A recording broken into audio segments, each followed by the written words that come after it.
Yo, what is up guys, Grim here, and in today's video I'm going to give you my Blight League recap, a few tips and tricks I've picked up with the new league, as well as my current and future Atlas strategy and a little bit of where I'm at with the league.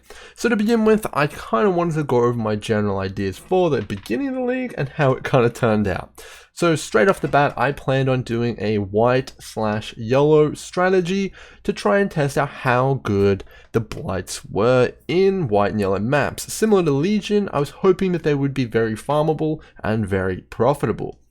So I tested white maps first and then yellow maps, and if you're interested in that data you can check out my previous video because I did go into some pretty detailed results. It's fair to say though that white maps probably aren't the best for currency per hour even when you're doing blights quickly, and yellow maps are pretty decent but they're not anything quite like Legion, although I still do feel they're worth doing and are quite rewarding. So with that said, I set out for a bit of a yellow map adventure and I shaped up Race Course. Now my thinking behind this was to target sacrificial fragments from the Race Course boss as well as the Essence Divination card because I felt like Essences of Fear and I think Dread would be very popular. Now while both of these things were good, the actual Race Course map itself, while being easily accessible without the Elder's Orb, wasn't too fantastic to say the least really. I noticed that the map itself was way too big and the monsters were simply too spread out. And in addition to that, there just isn't that many monsters in that map, making it not as optimal as something like City Square. So I wouldn't recommend doing Race Course personally, and I had to quickly make an adjustment to a different strategy which you're seeing in the background here. So I swapped on over to Arcade. Now Arcade is a pretty old favorite of mine and I have made a few videos on it, but it is a pretty good map nonetheless. It's not the best in terms of layout and clear speed, but it does the job. And it also has the Saint's Treasure Divination card as well as 2 bosses which drop sacrificial fragments. Not quite as good as 3, but what are we going to do there?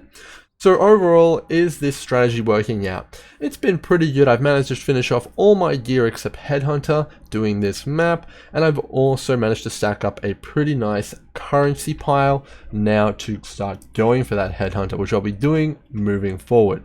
I have, however, spent a lot of my currency experimenting with blighted maps, which turned out to be less than rewarding, unfortunately, as you guys can see in that previous video as well.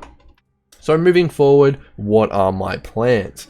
So in the future, I'm probably continuing to do a few arcades. I'm going to start selling some maps on and start looking at white maps that I can sell to other players to make even more currency, specifically probably burial chambers and maybe a few city squares. So those might be 1 C each or maybe a few alchemy orbs, which are very expensive right now, I might add. So pretty cool, and I will ultimately be moving on over to red maps. In the future, I want to try out some of that T16 action, or maybe just T11 to get that breakpoint on the Blight loot. We'll have to see, and we'll see how that goes.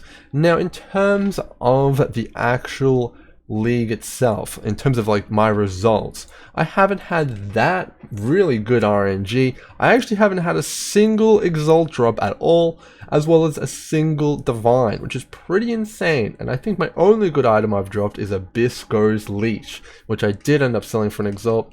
All the rest has been through hard-earned, grinded Chaos Recipe, as well as selling small currencies. So definitely pretty insane in terms of the RNG department, and it's definitely slowed me down quite a lot in terms of my progress. Nonetheless though, we continue. Moving on, I would like to say that I have found a few tips and tricks for the league mechanic itself. So in those maps, you're probably seeing me do the blight mechanics. Now initially I was having quite a lot of trouble with these on Tornado Shot, specifically with lag, just killing unique monsters, tanky resist monsters. They were definitely giving me a lot of trouble in normal maps as well as the blighted maps. So this is obviously not too relevant right now, but my strategy currently for blighted maps, which I have like 100% clear right now, is Meteor Towers. So Meteor Towers, in my opinion, are the best tower out of all of them, and you don't actually need to build any other sort of DPS tower to kind of like really make use of them.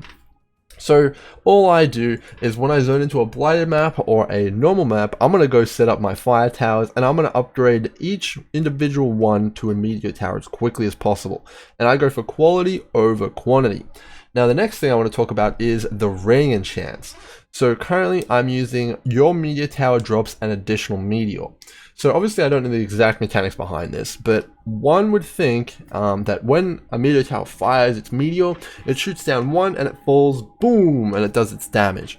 Now with this ring, it's saying it drops 2, so that means it's doing double damage, and you can get 2 of these, so it does triple damage, meaning it was already the best tower with one of the biggest ranges, and now you're tripling its damage, which seems to be better than any other enchantment. That seems pretty insane to me. Now when you actually see this in game though, it's actually not going to look like multiple meteors from what I can tell. Basically the way it works is it's going to target the same mob with all 3 meteors, and they're all just going to stack up and hit the monster. Now, why meteor towers are so good, for me at least, is that my build doesn't really struggle with white monsters or really like blue monsters unless they have resist. It struggles with unique monsters. And meteor towers, when they hit, oh boy did they hit hard. They basically drop a nuke on it and you can see the massive chunk of life get taken off that monster.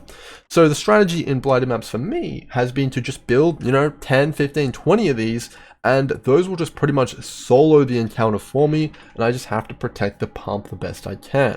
This is also pretty good in normal maps, where you can just basically build 1 or 2 of them, and they will deal for the most part with any of the unique monsters that are coming at you. In terms of resistances, I haven't noticed any issue with fire resistance on the monsters. I still just build the monster like kind of the same tower really for everything. So it's been pretty good, and definitely would recommend meteor towers. The other big thing that I wanted to talk about is lag. So starting out with blighted maps, because that's where you get a lot of it, I decided to start building minion towers because I thought they were quite good at the start. I built a lot of ice towers as well, and what I was noticing is that those specific towers are very, very laggy, and they basically cause crashes, like, FPS drops, all of that. But after I made the swap to meteors, I wasn't having any of that anymore. We had multiple players in there just spamming meteors, and it's all good, even with tornado shot. So if you're having issues with lag, just start spamming out those fire towers, in my opinion.